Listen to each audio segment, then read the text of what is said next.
4వ తేదీ సెప్టెంబరు నెల 2024 సంవత్సరము. ఈ ఉదయకాల ధ్యానం కొరకై పరిశుద్ధ గ్రంథములో నుండి మత్తయి సువార్త 5వ అధ్యాయము 12వ వచనాన్ని చదువుకుందాము. సంతోషించి ఆనందించుడి, పరలోకమందు మీ ఫలము అధికమగును. ఇలాగున వారు మీకు పూర్వమందుండిన ప్రవక్తలను హింసించిరి. దేవునికి స్తోత్రములు చెల్లించుచూ ఉన్నాను.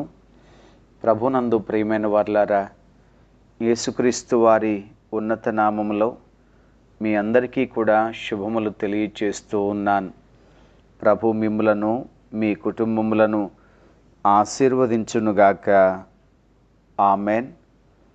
మనం పొందబోయే బహుమానము అది ఎంత గొప్పదో అనే విషయాన్ని యేసుక్రీస్తు ప్రభువారు తెలియచేస్తూ ఉన్నారు. ప్రభు కొరకు మనం జీవిస్తున్నప్పుడు, విశ్వాస జీవితమును కొనసాగిస్తున్నప్పుడు, దేవుని కొరకైనటువంటి సాక్ష్యాన్ని కలిగి మనం ఉంటున్నప్పుడు ఎదురవుతున్నటువంటి అనేకమైన ఇబ్బందులు, కష్టములు, బాధలు, అవమానములు, వాటన్నిటి నిమిత్తమై తగిన ప్రతిఫలము త్వరలో ప్రభు ద్వారా మనం పొందగలుగుచున్నాము అనే సత్యాన్ని ఈ వచనం మనకు తెలియచేస్తూ ఉంది. ప్రియులారా, తగిన ప్రతిఫలము ప్రభు ఇస్తారు అనే వాస్తవాన్ని మనం గ్రహించాలి. అయితే మనం పొందే ప్రతిఫలము ఎలాంటిది అనే ఆలోచన కూడా బైబిల్ ద్వారా మనం తెలుసుకుంటాము. ఈ ప్రతిఫలము కొన్నిసార్లు బహుమానము అని, మరికొన్నిసార్లు కిరీటము అని కూడా చెప్పబడుతూ వచ్చింది. ఎవరైతే వారు చేసిన పని నిలిచి ఉంటుందో వారు తప్పకుండా బహుమానాన్ని పొందుతారు. నిలిచి ఉండని పని బహుమానానికి అర్హమైనది కాదు అని పౌలు గారు కొరింథీ సంఘానికి వ్రాస్తూ 3వ అధ్యాయంలో తెలియచేసి ఉన్నారు. ప్రియులారా, మనం పొందబోయేటువంటి బహుమానము లేక కిరీటములను గురించి పరిశుద్ధ గ్రంథంలో తెలియచేయబడుతున్నటువంటి కొన్ని ఆలోచనలను ఈ ఉదయకాలము మనం ధ్యానం చేస్తూ ఉంటాం. ముఖ్యంగా 5 కిరీటములను గురించి దేవుని వాక్యము మనకు బోధిస్తూ ఉంది. వాటిని పొందబోయేటువంటి అనుభవాలను గురించి మనము దేవుని సన్నిధిలో ధ్యానాన్ని కలిగి ఉంటున్నాము. ముందుగా వాక్యాన్ని చూస్తే కొరింథీయులకు రాసిన మొదటి పత్రిక 9వ అధ్యాయము 25వ వచనములో వ్రాయబడి ఉన్నది. పందెమందు పోరాడు ప్రతివాడు అన్ని విషయముల యందు మితముగా ఉండును. వారు అక్షయమగు కిరీటము పొందుటకును, మనమైతే వారు క్షయమగు కిరీటమును పొందుటకును, మనమైతే అక్షయమగు కిరీటమును పొందుటకును మితముగా ఉన్నాము అని వ్రాయబడి ఉన్నది. ప్రియులారా, పందెమందు పోరాడు ప్రతివారు, కొంతమంది ఈ లోక సంబంధంగా విజయం పొందితే క్షయమైన కిరీటము వారు పొందుకుంటూ ఉంటారు. కానీ ప్రభువులో పోరాడి గెలిచే వారికి అక్షయ కిరీటము అనుగ్రహించబడుతుంది అని వ్రాయబడి ఉంది. అనగా ఇంపెరిషబుల్ క్రౌన్, ఎన్నడూ కూడా నశించినటువంటి ఒక కిరీటాన్ని దేవుడు తన బిడలకు అనుగ్రహిస్తారట. దీన్నే ఒక విధంగా చెప్పాలంటే విక్టర్స్ క్రౌన్ అని కూడా చెప్పారు. విజయం పొందిన వారు పొందేటువంటి కిరీటము. ఎవరికి ఇది సాధ్యము, ఎవరికి ఇది లభిస్తుంది అనంటే ఎవరైతే తమ శరీరమును క్రమశిక్షణలో ఉంచుకొని ఒక అథ్లెట్గా తమ జీవితాన్ని మార్చుకుంటారు. ఇంకా చెప్పాలినంటే వాక్యానుసారమైన జీవితము కొరకు తమను తాము అణచుకొని, తమను తాము క్రమశిక్షణలో పెట్టుకొని ఒక క్రమమైన జీవితాన్ని జీవించే వారందరికీ కూడా ఈ అక్షయ కిరీటాన్ని దేవుడు అనుగ్రహిస్తూ ఉంటారట. ప్రియ దేవుని బిడ్డలారా, మనం జీవించే జీవితము క్రమము లేకుండా ఉండకూడదు. ఒక క్రమబద్ధమైన జీవితం ఉండాలి. ఒక పద్ధతి ప్రకారంగా జీవించాలి. ఒక విధానానికి మనము అలవాటు పడడం నేర్చుకోవాలి. పౌలు గారు అంటారు, నా దేహాన్ని నలగగొట్టుకొని దాన్ని నేను లోపరుచుకుంటున్నాను అని చెప్పారు. కనుక మన దేహము, మన ఆలోచన, మన అలవాట్లు ఇవన్నీ కూడా ఒక క్రమమైన రీతిలో ఉండడానికి మనము నేర్చుకోవాలి. ఎప్పుడైతే ఇలాంటి క్రమబద్ధమైన జీవితం అనగా వాక్యాన్ని బట్టి జీవించడం నేర్చుకుంటామో ఒక అద్భుతమైన ఫలితాన్ని లేక కిరీటాన్ని ప్రభు దగ్గర మనం పొందుకుంటామో అది అక్షయ కిరీటము అని తెలియచేస్తూ ఉంది. అలాగే తెస్సలోనిలకు రాసినటువంటి రెండవ పత్రిక, మొదటి పత్రిక 2వ అధ్యాయము 19-20 వచనాలు. తెస్సలోనిలకు రాసినటువంటి మొదటి పత్రిక 2వ అధ్యాయము 19 మరియు 20 వచనాలు. ఎలగనగా మా నిరీక్షణ అయినను ఆనందమైనను అతిశయ కిరీటమైనను ఏది? మన ప్రభు అయిన యేసు యొక్క రాకడ సమయమున ఆయన ఎదుట మీరే కదా. నిశ్చయముగా మీరే మా మహిమయు ఆనందమునై ఉన్నారు. ప్రియులారా, ఇక్కడ పౌలు గారి ద్వారా తెలియచేయబడుతున్న మాట ఏమిటంటే, ఇక్కడ దేవుని నుండి ఒక కిరీటాన్ని పొందబోతున్నాడు. ఆ కిరీటానికి పేరేమిటంటే అతిశయ కిరీటము లేక ఆనంద కిరీటము, ద క్రౌన్ ఆఫ్ రిజాయిసింగ్. అంటే దేవుని బిడ్డలకు అనుగ్రహించబడేటువంటి మరొక శ్రేష్టమైన బహుమానము అదేమిటనగా అతిశయ కిరీటము.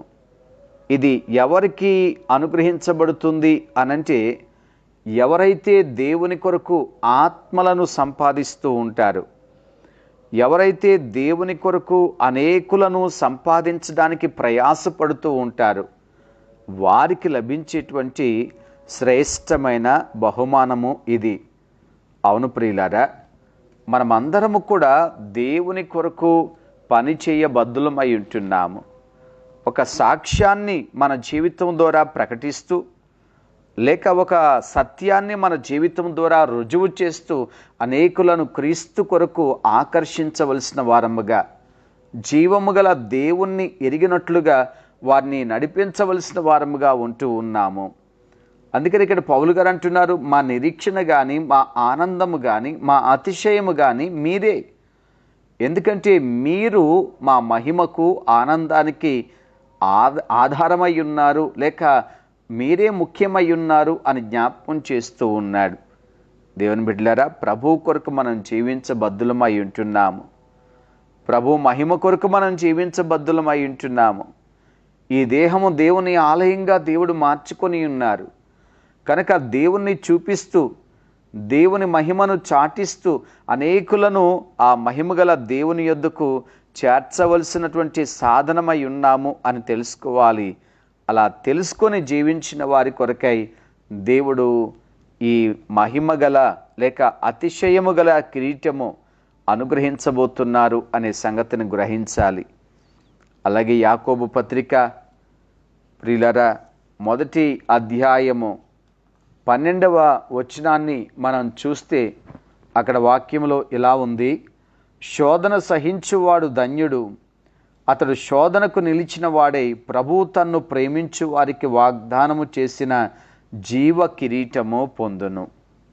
మూడవ అనుభవం అదేమిటనగా ద క్రౌన్ ఆఫ్ లైఫ్, జీవ కిరీటము. ఎవరికి ఈ బహుమానము లభిస్తుంది అనంటే, క్రీస్తు కొరకు శ్రమలను సహిస్తూ, క్రీస్తు కొరకు అవమానాలను భరిస్తూ, క్రీస్తు కొరకు అన్నిటినీ కూడా అనుభవిస్తూ నిలిచి ఉండే వారి కొరకు దేవుడు ఈ బహుమానాన్ని సిద్ధం చేస్తూ ఉన్నారు. ప్రియులారా, దేవుని బిడ్డలు నిందించబడుతున్నప్పుడు, హింసించబడుతున్నప్పుడు, బాధించబడుతున్నప్పుడు అనిపిస్తుంది, ఎందుకు ఇవన్నీ మాకు అని చెప్పి. మీరు జాగ్రత్తగా గమనించండి. సత్యములో జీవిస్తున్నప్పుడు ఖచ్చితంగా ప్రతిఘటన ఎదురవుతూ ఉంటుంది. మంచి జీవితాన్ని జీవించాలి అని అనుకున్నప్పుడు ఆటంకాలు ఏర్పడుతూ ఉంటాయి. ప్రభువు చెప్పారు, మీకంటే ముందుగా నన్ను ద్వేషించారు కనుక మిమ్మలను కూడా ద్వేషిస్తారు అని చెప్పారు.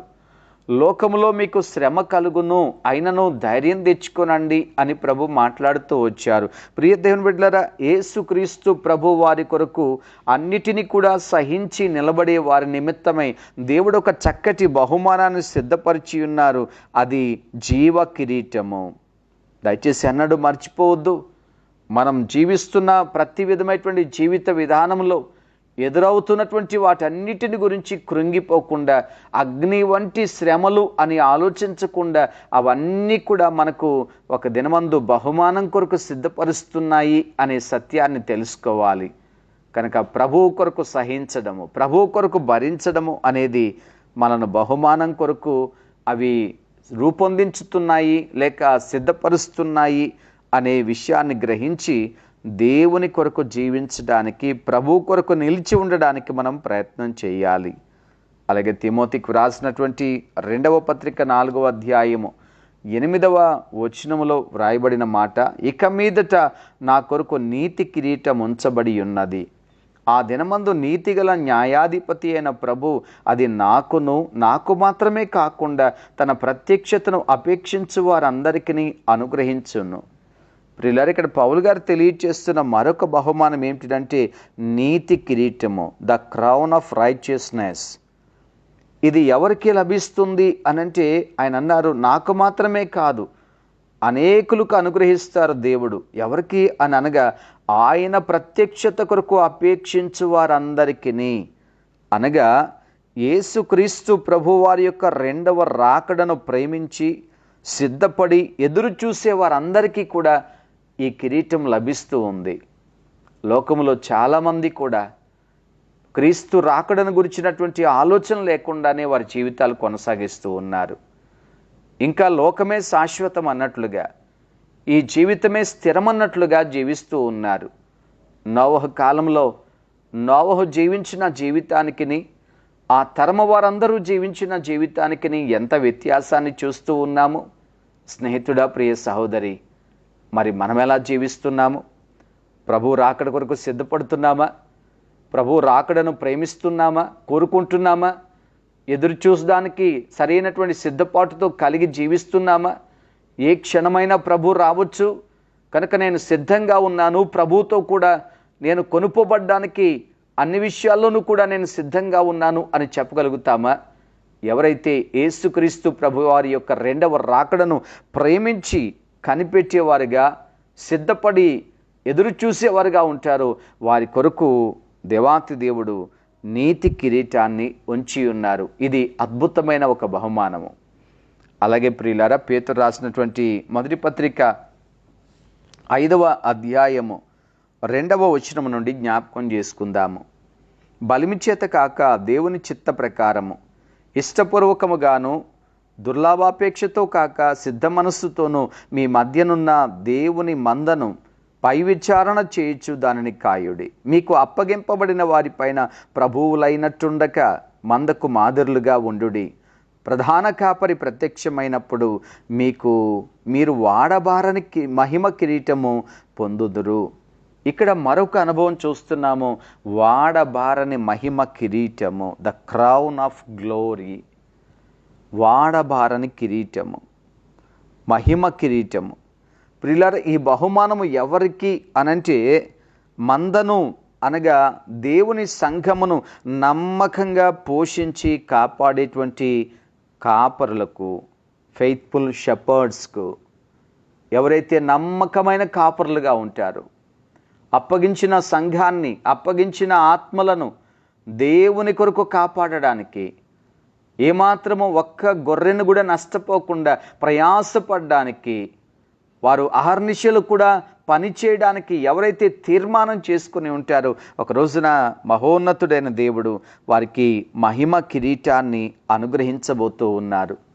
ప్రియా దేవుని సేవకులారా, దేవుడు అనుగ్రహించేటువంటి ఆ మహిమగల కిరీటం కొరకు ప్రయాసపడవలసిన వారంగా ఉంటున్నాము, పని చేయవలసిన వారంగా ఉంటున్నాము. సమయమనక అసమయమనక, రేయనక పగలనక ప్రతి క్షణము కూడా అప్పగించిన మందను లేక సంఘాన్ని కాచుకొనవలసిన వారంగా ఉంటున్నాము, సిద్ధపరచవలసిన వారంగా ఉంటున్నాము.